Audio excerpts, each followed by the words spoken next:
Number 3 of the TASO podcast. Today we're going to be focusing on the TASO basketball division and talk about some of their upcoming events as well as the upcoming season. We have 2 guests today. First is the basketball president, Calvin Harris. Calvin, why don't you introduce yourself and tell us a little bit about you, your chapter, and your experience, and just a little bit about you in general.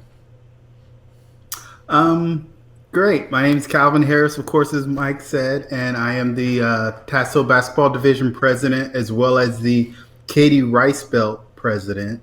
I've been officiating for well over a decade. I've had an opportunity to do games from junior high all the way up through the state tournament. It's been wonderful. I really love officiating basketball. That is the only sport that I officiate is basketball, and I definitely enjoy that quite a bit.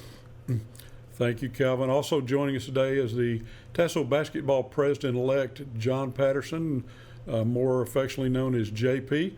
Welcome, JP. Tell us a little bit about you. Thanks, Mike. I'm the director of training for my chapter, which is the Concho Valley Basketball Officials. I've been on the state board multiple times in multiple capacities, including president, director, currently director of training. I've officiated basketball for going into my 24th year. Loved it and still love it. So want to try and give back. All right. Thank you, JP. Calvin, JP, both, I know this is not a 2-person job. You guys got a lot of help. So, Calvin, tell us a little bit about the TASO Basketball Board of Directors.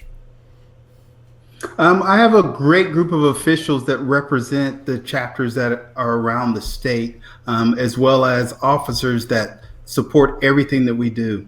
Of course, you know, JP is the president-elect. We have Vice President Darwin Phillips. Immediate past president is Eddie Williams. And then each one of the districts have a representative that tries to communicate with the chapters throughout the year. For our District 1, we have Ricky Kelly. For District 2, it is Ed Ramirez. For District 3, it's Gary Turner. District 4, it's Frank Gasser. For District 5, AJ Lauterbach. And District 6 is Raul Hernandez. Additionally, as any group, you may have an ex officio. And our ex officio is Richard Avila, and he's there to give us guidance and wisdom. He's been through just about everything you can think about. He's somewhere north of 70 and south of 85 years old. And Richard recently resumed officiating, and he sets the example for a lot of us. This past fall, we went down to a camp in the Rio Grande Valley, and guess who shows up as one of the campers? And it's Richard Avila. And so he's setting a great example for the board and for just officials around the state. Well, not only that, Richard is a quality individual. He has served on the UIL State Executive Committee. He's been a coach. He's been an athletic director. He's served as a host of regional tournaments in the Corpus area. Richard is not only a valuable asset to TASO, but to Texas high school basketball in general, and we're privileged to have Richard on our team. So basketball is getting ready to kick off. We got some important dates on scrimmages and when the season begins. Calvin, why don't you kind of fill us in on those? So the scrimmages begin for the girls on November 2nd, and the boys are always a week later, and so they're November 9th. And then the games will start on November 8th for the girls, and the boys are November 15th. Whenever you look at basketball and you look at the start of the scrimmages, start of the games, one thing that everyone needs to remember is that officials have already started training. For instance, in the Katie Rice Belt chapter, we've had 3 training meetings already. And so before the season starts, while football is going on, officials are already getting ready for the season. Officials need to be ready because when you think about it, especially for basketball, officials are right down there in the midst of everyone. So you have the coaches, the players, and the fans all sit right on top of you. And so we take this opportunity now to start getting our officials ready, because if you have new officials, they need to have as much training as possible to get ready for the situation that's going to happen once they step onto the floor. And then, of course, experienced officials, you want them to have the opportunity to review rules and just have a refresher, as well as to be mentor for some of the younger officials. Well, that's true, and most people don't realize that officiating is becoming almost a year-round activity as far as going to clinics, rule study, and just staying in shape. Something that most of the general public doesn't appreciate. And of course, every official and every player wants to be playing that final weekend of the season for the state championship. So we have two state championships that we focus on, the TAPS, the private school organization, as well as the UIL. So Calvin, why don't you give us those dates? For the TAP State Tournament, that's February 27th through the 29th for both the boys and the girls. For UIL, they have the girls one weekend and then they have the boys the next weekend. The girls is March 5th through the 7th this year, and the boys is March 12th through the 14th. And for myself, I officiate only high school basketball. And when I go to the state tournament, whether I'm watching or whether I'm officiating, that is probably the most exciting time of the year. You get the best basketball, the most competitive basketball. Everyone is there trying to win a state championship, and it's just a great experience. And we as officials look forward to that tournament as well. Officials do look forward to that. It's every official's goal in high school to officiate a state tournament, and every year we've got great officials there, and there's a lot of good officials that don't make it. A lot of times it's just happenstance, but those who make it have a great experience. And speaking of that experience, TASO works hard along with UIL to make that experience even greater as far as hosting the officials. So Calvin, kind of tell us a little about that. Each year when we go to the state tournament, there's a host for the officials, and we're way back there in a back room, but the UIL selects officials to come to the games, and they call those officials the all-star officials. I like to think about all officials are all-star officials, whether you're refereeing the junior high games all the way up through the high school and state tournament games. But they have what they call all-star officials, and these are all-star officials that just happen to get selected for the state tournament. And then you have all-star officials who are selected by the coaches to officiate the semifinals of the state tournament. And when we host, what we do is we have a location for all the officials to come to so they can have a place to sit back, relax, as well as have a time with other officials. If you have questions or just whatever you need, we're there for the officials.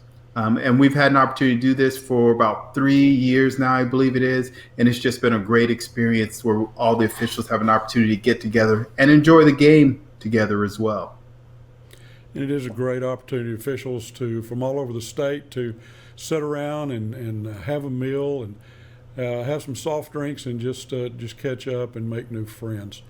So every year we deal with rule changes. Every sport has rule changes, and of course basketball we play in Texas by the National Federation of High School Rules. So JP, tell us a little summary of the upcoming rule changes for the 2019-20 season. Okay, Mike, as far as playing the game goes, there's not much that changes how we're going to actually play the game. They're really minor changes, but some of them are significant in as much as the way they define stuff. The first one has to deal with the uniforms and the contrasting number. Currently, you can have the color of the uniform, the main body of the uniform, and the color of the main body of the number be the same as long as there's a contrasting outline color. That will change, and it will be effective in the 2024-25 season.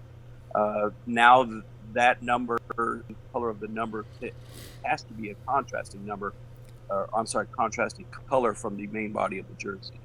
That's mainly so that the officials, fans, announcers, everybody can see the numbers more clearly during the game to do what they need to do. The next one is Rule 354B and deals with a headband clarification. It's kind of, and then the next one goes right in hand with that 354D. So headband is something that is worn completely around the head, circular in design. It talks about it must not have any extensions. Popular headbands where they like to have the tails hanging in college games and in the pro game. Well, they're going away from those extensions. They have to be cut off. And it's subject to color restrictions that go along with the wristbands, sleeves, tights, those kinds of things. So those all have to meet certain color restrictions, which are black, white, or beige, are the predominant of the jersey being worn. Now, a hair control device is something completely different. All a hair control device does is control hair. So the rubber band around a ponytail, a scrunchie around a ponytail. You're seeing more and more people wearing thick braids, so the collecting of the hair might be above the head with a larger elastic band of some sort. These do not have to meet a color restriction. They can be any color. They can be multiple colors. They are only meant to restrict the hair, and they are not worn around the head. The next one has to do with team members' equipment. This one is should be a popular one amongst the officials. And it deals with the rolling of the basketball shorts. Past years, we haven't got any kind of real clarification on whether it's legal or not to roll the shorts, play with the shorts rolled. Finally, the Federation must have heard officials around the country talking about this and asking about this. So the new rule states that there's nothing illegal about roll shorts, whether you roll them in or you roll them out, so long as there's not a second logo tag exposed, or the string is exposed in such a way that it poses a safety hazard. Basically, you don't want the string hanging loosely. There are some pictures and videos that we have that illustrate where somebody's got their finger caught in the string. That's the whole intent, is that you must tuck that string so that it's not loose and you catch somebody's finger. The next one has to do with mouth protectors, and it just basically defined what a mouth protector should be and what it should be used for. Basically, it's to protect your teeth while you're playing. If you were to get hit in the mouth, you wouldn't lose your teeth and break a tooth. It protects your jaw as well. It just defines how these are supposed to be worn. The next one is 991. This may sound familiar because we keep talking about the backcourt at least the last 2 or 3 years. They've really just changed the wording or reworded the exception that they implemented last year that deals with who is eligible and when they're eligible to go retrieve the ball in the backcourt. This mainly dealt with offensive teams that would, if in the past, if you would have passed the ball into the front court, it was batted back by the defense into the backcourt. You would have had to let the ball bounce before the offense could catch the ball. If they caught it in the air, that was considered off the backcourt. And that was a backcourt violation at that time. But the rewording of the exception came in last year, and they're just rewording it this year to make it clearer. The next one has to do with the time that a fight could or has broken out. The rule change a few years back was a really good one that allowed head coaches to enter the floor to be a peacemaker and to help break up the fight whenever a fight might break out or has already broken out. That left just one person from the bench area that could come and help. Nobody else from the bench area could leave without receiving a penalty of a disqualification and a technical foul. They've added that the assistant coaches can now enter the court to be a peacemaker and help break up the fight. So this gives us additional adults on the floor that will be able to help break up the fight if one does occur, or prevent one if one's about to break out. And then one more rule change has to deal with the signals that the officials during the game for activity.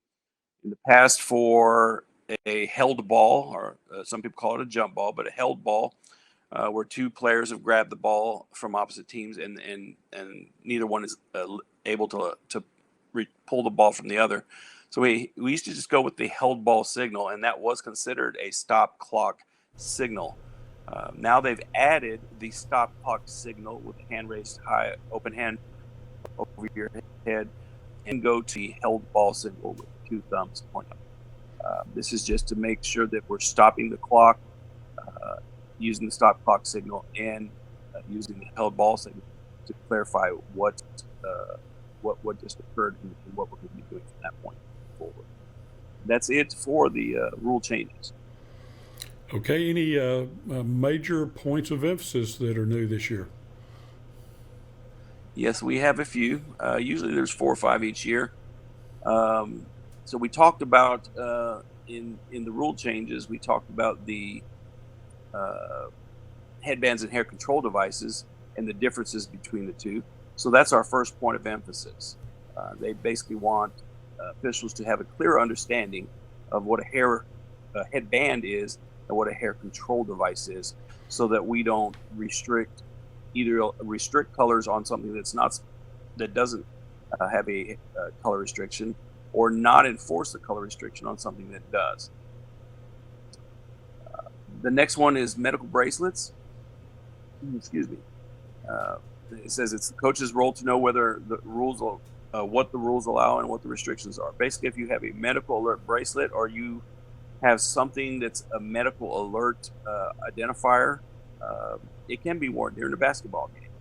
It must be taped to the body, however. So if it's one of those medical alert bracelets, you would have to have your coach or trainer tape it to their wrist, as long as the part of the bracelet that identifies what the medical necessities are, that part is exposed and you can see it clearly.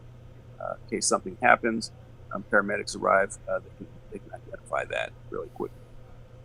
The next one is throw-in violations. It goes in depth about when the throw-in ends and what all the different violations are for a throw-in. So we'll be talking about that extensively as part of our trainings this year, to make sure our officials know when a throw-in ends, when a violation has occurred, and how to rule those. Last one is talks about the pregame meeting with the game administrator, supervision on site, and crowd control. Anecdotally, we always talk about how the fans can seem to get worse every year as far as their. We don't want officials directly dealing with fans. The officials deal with coaches and players and our table crew, but we don't want conversations going back and forth between officials and fans. Nothing good can ever come of that. So if we have an issue with a fan and that needs to be addressed, the officials need to have already identified when they arrive on site who the game administrator is and who will be handling the fans when we need them to. So, for instance, a fan yells a curse word during the game, the official hears it, they would just stop the game, get the game administrator, have the game administrator deal with that fan, whether it be just talk to them or eject them from the facility. But we need to make sure that the first thing we do when we walk in the door is to identify who that game administrator is, where they will be during the game, so that we can have them as a member of our team to help deal with stuff like that. And that's it for points of emphasis. Thank you, JP. And the game administrator is actually a point of emphasis for all TASO divisions, all sports this year. We want to know when a game administrator is not there, when they can't be found. And if you have any problems with that, every member in every sport should be filling out either a private school or a UIL incident report so we can track that. So to begin every season, basketball, TASO basketball has a statewide meeting for our members from all over the state. This year is no exception. Calvin, tell us a little bit about the annual meeting this year, where it's going to be, the host committee, and the particulars. I'm very excited about this year's state meeting. Every year, when we have our state meeting, officials from around the state come together, and this is pretty much our kickoff as far as training, as far as getting information out to the officials. And then we'll follow that up with online information as well. And this year, we're at the Rio Grande Valley. The Rio Grande Valley is our largest chapter, and they've been working probably for the past year, ever since we made the decision we're going to go down to the valley. And Raul Hernandez and Robert Torres have been leading that effort up, Raul being the District 6 representative and Robert being the chapter president. We're going to be at Schlitterbahn Hotel and the Convention Center that weekend. Unfortunately, the slides are closed, but it's really going to be a nice time down there on the island. We probably have about 175 officials that are pre-registered, another 50 to 75 that'll probably be at the door. Close to 100 officials will be staying at the hotel. So it's really going to be a time of reunion and a time of just officials being able to fellowship with one another, as well as an opportunity for us to get into the training. Excuse me. On Saturday, the 21st of this month, we'll have our TASO board meeting, as well as an opportunity for a train-the-trainer session, where the trainers for each one of the chapters, as well as the districts, will be able to come together, and we can go through the new rules, the point of emphasis that JP just covered. We're really looking forward to going to the Valley for this meeting, and I know that they're very excited about being able to host the meeting down there in the Rio Grande Valley. They're really working hard to make sure that the meeting is a success. They're working hard with the chapter. They had the past 3 years, the Rio Grande Valley has had an opportunity to put on a camp for their officials, and we've had officials that have come from around the state as well go down to the Rio Grande Valley. And this past year, they even had some of the top teams that they normally don't see in the Valley until playoff time came down for the camp. And then that gave those officials an opportunity to referee those games that they normally don't get to see until the playoff time. So this is really going to be an exciting time, and I think we're going to have a great time down in the Valley. Yes, it is going to be exciting. I know that other TASO divisions have had their annual meeting in the Valley in past years, and every time it's been a great success. The people down there are so friendly, so hospitable. Our chapters in all of our sports are very organized, and they always put on a great annual meeting, and looking forward to that. So when the public or fans come and watch games officiated by TASO officials, they may see a new look. Calvin, kind of catch us up on that. Depending on the game they show up for and what the officials decide, they may see a new look. Because what's going to happen this year is some officials you will see, they'll be wearing a black and white uniform shirt. What we did over the past year is we put out a survey to our members and gave them an opportunity to express how they felt about us staying in gray or going to black and white. And the majority of the officials said that they wanted to stay in gray, but it was so close as far as the survey results were concerned that we as a board decided that it was a wonderful opportunity for us to not only have an official uniform shirt, which is the gray, but also have an alternative uniform shirt, which is the black and white. And what will happen is each crew will be able to decide whether or not they want to wear black and white or whether or not they would like to wear gray.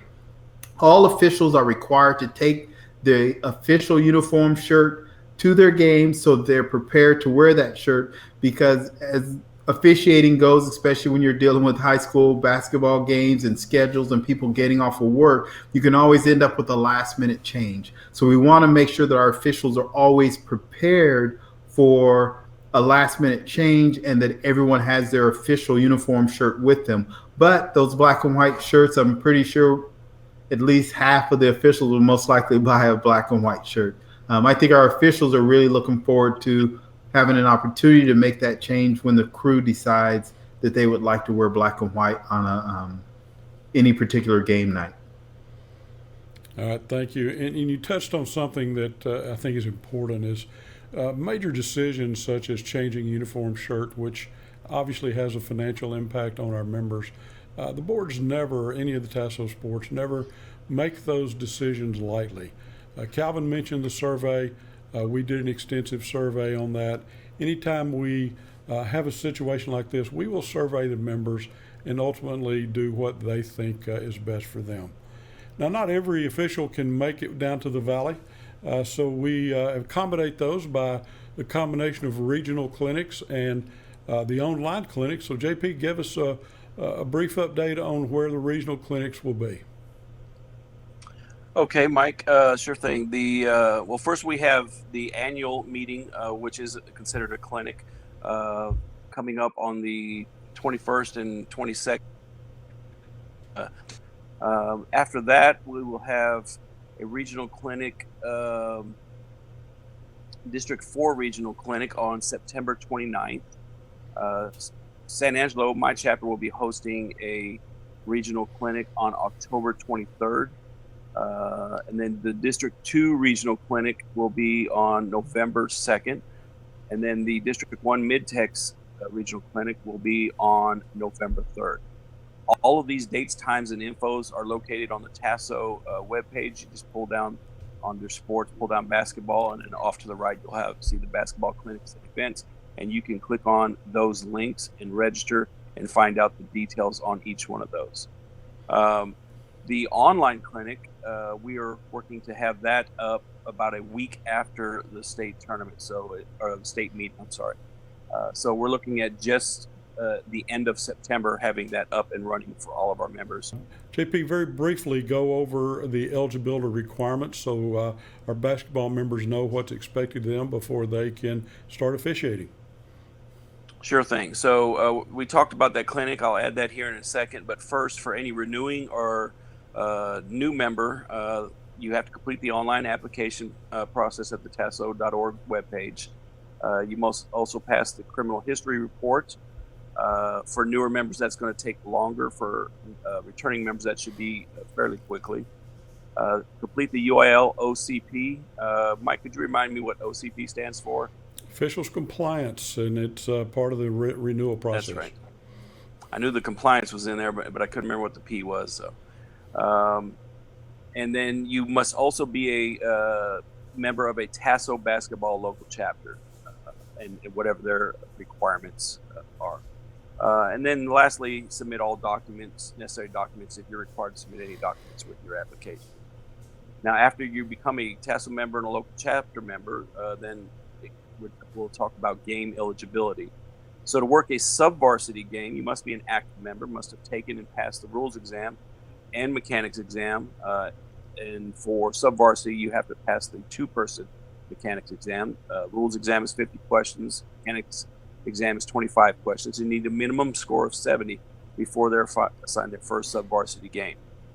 They must also complete one of the clinics, whether that be the online clinic, attend one of the regional clinics in person, or attend the state or annual meeting in person. Varsity game eligibility takes that up just a notch. You must be all of those that we just talked about. Your scores on your exam must be 80% or above. And you must take and pass the member of crew of 2 mechanics exam before you're assigned your first crew of 2 varsity game. But if you work in an area where there are crew of 3 games, you need to take and pass that with a minimum of 80% before you can be assigned to work a crew of 3 game. All of the clinic requirements are the same for all members. Now, playoff eligibility,